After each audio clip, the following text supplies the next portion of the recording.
Bonjour. Dans le segment d'aujourd'hui, on va voir comment représenter les différents tombés. On va se concentrer sur deux tombés qui s'opposent habituellement, un tombé souple et un tombé cassant.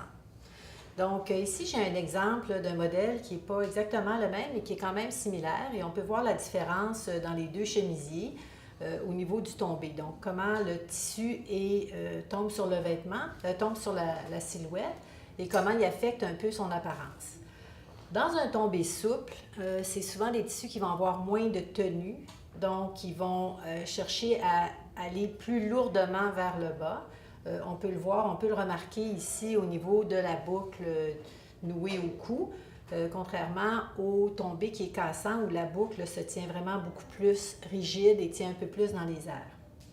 On le remarque aussi un peu au niveau de la manche. Donc, on a un peu de blouson ou de bouffant dans la partie du bas de la manche qui est reliée au poignet.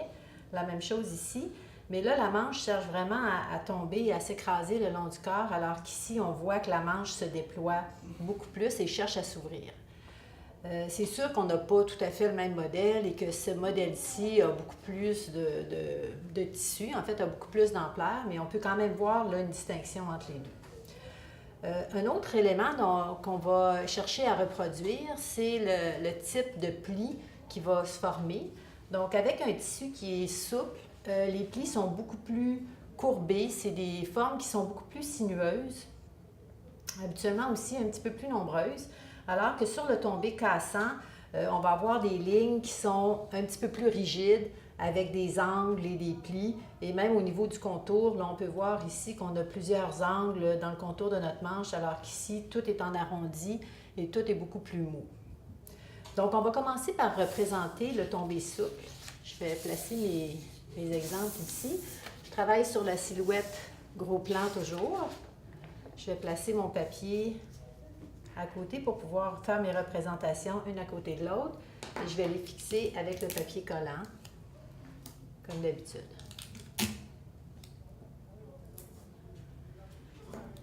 Alors, je vais commencer par dessiner la boucle au cou. Donc, toujours le creux sternal qui est notre point repère. On ne dessine jamais au-dessus de ça. Donc, je vais faire le nœud de la boucle. Et toujours avec des plis ou des formes de franges qui sont un peu plus en arrondi. Et ma boucle elle-même là, qui va retomber. Mes contours, je cherche à faire des contours aussi qui sont plus dans des formes arrondies que dans des formes qui sont rigides ou avec beaucoup d'angles. Donc, je vais ajouter ici mes plis. Je vais ajouter aussi les rubans qui retombent. Un peu plus longs. Et avec des plis aussi qui sont un petit peu plus longs et un peu plus sinueux.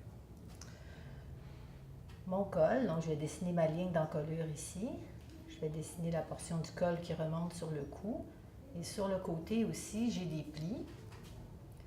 Je vais dessiner la même chose de l'autre côté. Donc, j'essaie toujours d'être le plus symétrique possible.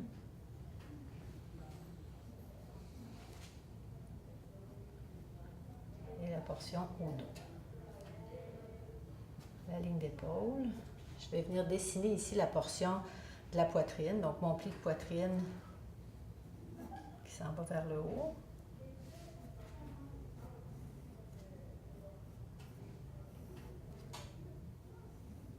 Si je suis un petit peu trop près là, de ma silhouette, je vais m'éloigner un petit peu.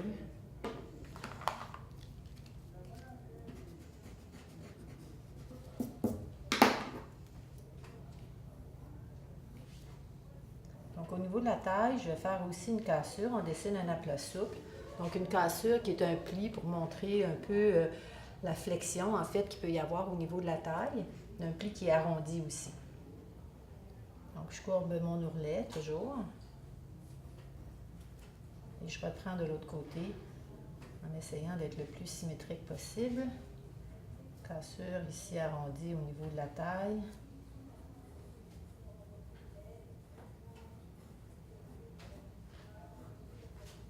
Je vais dessiner aussi mes lignes de pince. Donc, j'ai deux pinces. Toujours le point pivot qui me sert de départ. Je vais ajouter le pli à la taille. Et je redescends un petit peu plus bas. Et ici, je peux faire mes plis pour la taille. Et je pourrais faire aussi un pli au niveau de la poitrine. Ligne d'épaule.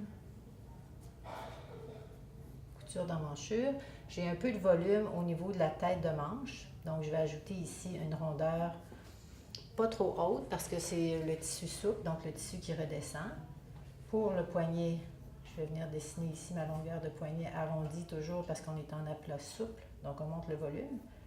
Et ici, ma manche qui cherche vraiment là, à retomber. Donc, j'ai pas beaucoup de tenue. Là. Je vais avoir une forme qui est plus arrondie ici, qui est formée par la lourdeur du tissu en fait.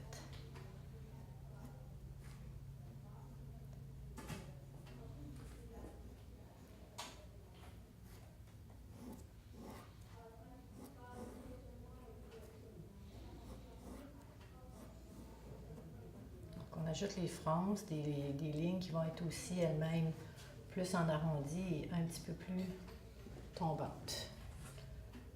Je vais arrondir un petit peu ici la forme de mon col.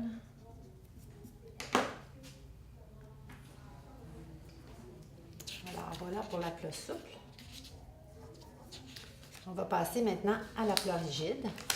Pas la plat rigide, mais le tombé plus rigide, le tombé cassant. Donc, je vais replacer ici sur ma silhouette de base.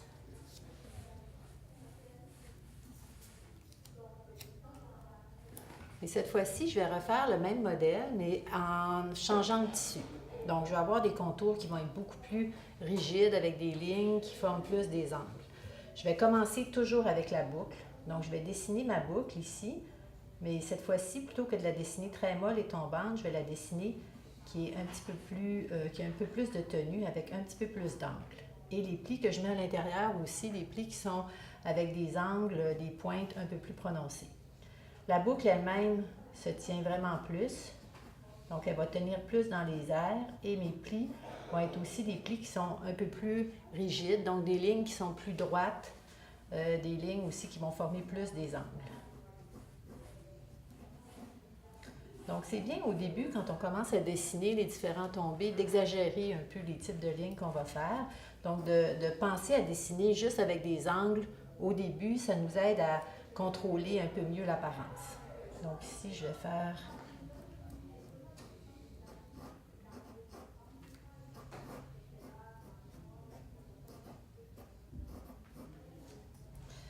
Donc, ici, je vais dessiner mon col. Donc, le col, encore une fois, un peu moins arrondi. Même les plis sur le côté, je vais les dessiner un peu plus avec des angles et des lignes droites.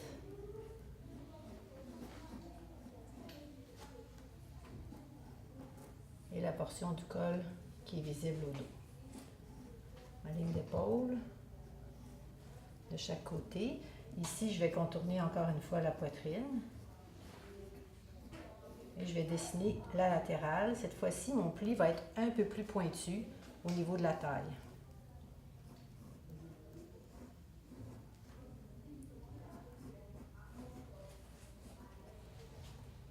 Je vais dessiner tout de suite mon pli au niveau de la taille. Ici, la médiane. Et ma ligne de pince qui va casser aussi au niveau de la taille.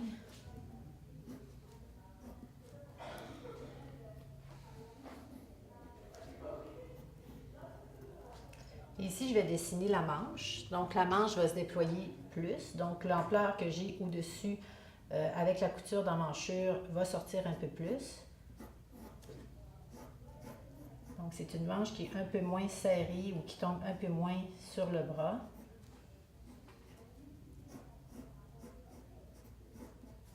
Et mes plis aussi, et mes plis de fronce aussi, je vais les dessiner un petit peu plus anguleux.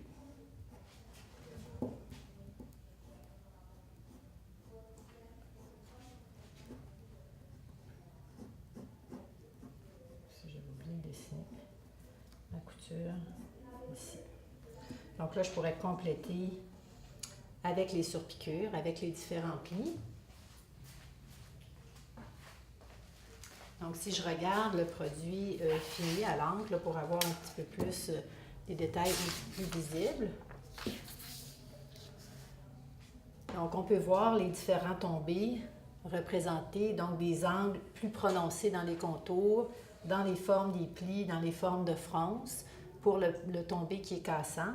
Et pour le tombé qui est souple, des lignes qui sont vraiment plus sinueuses, des contours qui sont plus arrondis. Le tissu qui reste plus près du corps, le tissu qui se déploie plus, qui va sortir un peu comme, pas comme une explosion, mais qui va s'éloigner le plus possible du corps, alors que pour la boucle, ici, on voit que ça retombe vraiment plus près avec plus de lourdeur. Voilà.